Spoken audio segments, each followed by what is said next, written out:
Hello, this is Ekena of Azenda's Kitchen. Welcome to my channel.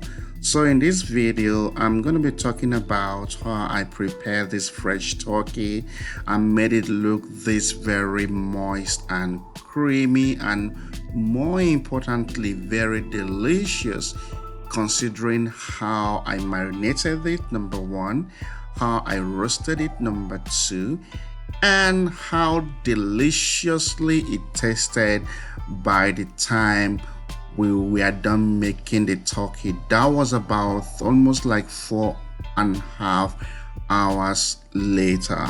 And as you would suspect, right now we will start the process of how we got this turkey to this good looking roasted turkey.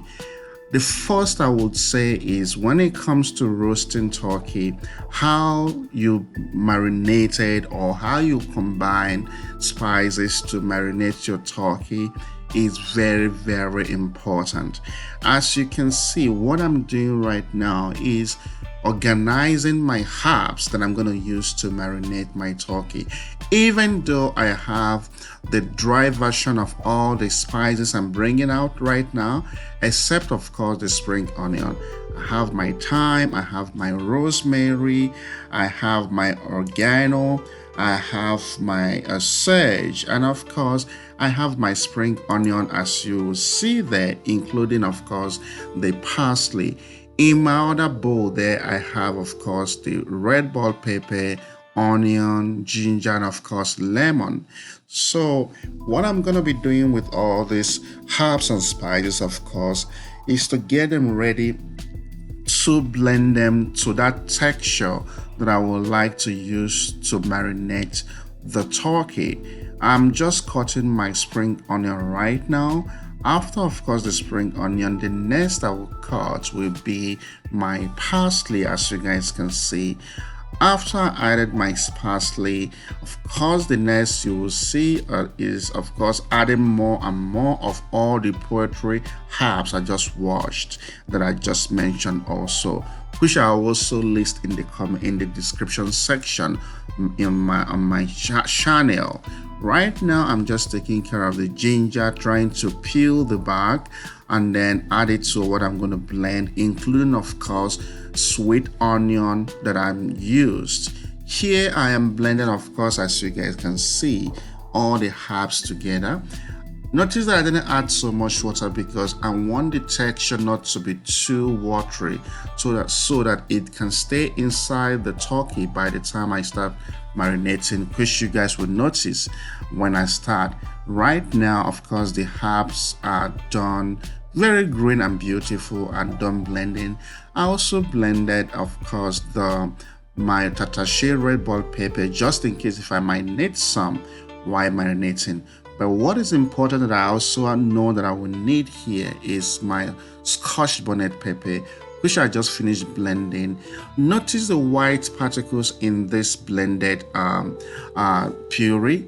That was because I added some chunks of butter that is cold, and that was deliberate. By the time this whole turkey start cooking, it's going to melt inside and of course find its way, and the turkey will absorb the more flavor that will come from the turkey. As you can notice now, I am trying to separate the body, the skin of the turkey from the main body, which by the time I'm done I have to push in this wonderful good looking spices or recipe you guys are looking at right now. As you can see, I'm stuffing the turkey right now with all the combination of herbs that I just blended. You guys saw while I was blending it. Right now the turkey is I'm almost done with coating it with all the recipe, all the spices. What of course I would do next is definitely what I need to stuff the inside.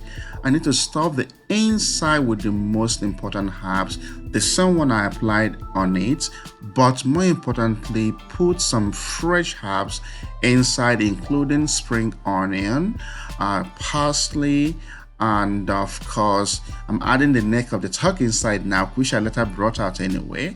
And I'm going to add also some more fresh thyme.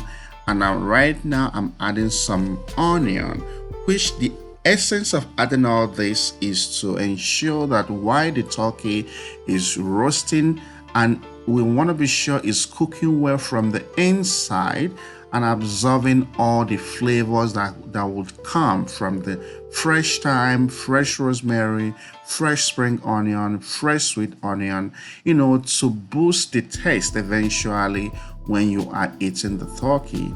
Right now I am done with all the adding the recipe and everything I need, and I've left it here covered to marinate for 6 hours, I think. Yeah, about that, thereabout. And now I'm getting ready to put the turkey in the oven.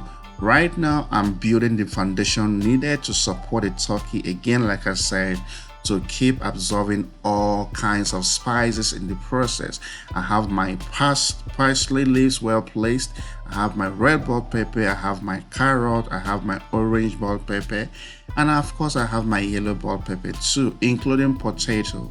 The idea of putting all these vegetables around the turkey is to ensure that the turkey will absorb as much flavor as possible while it's roasting. And of course, the juice that will come eventually from roasting will be very tasty. I've put the turkey in the oven for the past 2 hours, 2 to 3 hours. So what I'm preparing now is the spices or recipe I would say I'm going to use for the second coating. Here I have Yaji, which is a local Nigerian dry spice, and some seasoning and oil, which I'm using now. Of course, I mix them up and I'm applying on the turkey. Guys, it's important when you're roasting your turkey. Turkey is not meant to be dry. You have to do everything you can to keep it moist from the moment it starts cooking to the moment you stop the roasting. That way the turkey will be moist in the mouth, and even more importantly, tasty when you're eating it. We are almost done with the roasting after about 4 hours, guys. I would say is close to 5 hours actually. Look at how good looking and creamy, and shows how much effort we put into roasting this turkey, and to keep it moist and creamy, and of course eventually delicious for those that tasted from this turkey. Of course, they confirm how sweet and delicious it is, considering how much of the spices we put inside. Can you notice the carrot well cooked, the orange bell pepper, the red bell pepper, all of them well cooked in the juice that came from the turkey, and of course from the recipe we created to use to roast the turkey, which of course helped to create some really very delicious, very moist, creamy a juice that's some people will call it different names, but of course it contributes and helps the turkey to even get tastier. Here is me just trying to enjoy one of the potato that I added to the turkey while it's roasting, and I'm here now just trying to package just one leg, one whole thigh of the turkey, just to pass it to a friend. You see me adding some carrot, and now look at the tray, look at the juice I'm talking about. That juice is very important when it comes to enjoying this turkey, because it's well prepared and has made the turkey come out very delicious. I hope you guys will get to try this, particularly this festive period. Take care, guys, and always be good to yourself. Bye.